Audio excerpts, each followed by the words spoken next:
Shugaba na dukkan kyawawa gashin nan ga hancin nan idanun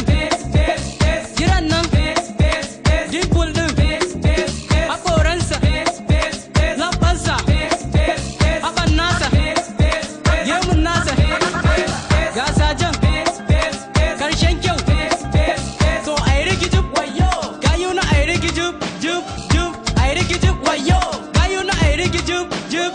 Naga Halima ta so ta yi rashi Sadiya da kin yi da na sani na rashin daukan gifted nawa ta yi return ta dawo ta karbe shi tun abun ta koma young girl ta fito mijinta ya kalle ta ya kira ta har ya aike ta dan kyau ya kasa ya gane ta ya mana hibbul izal maula alaihi fakat gayu na sun bika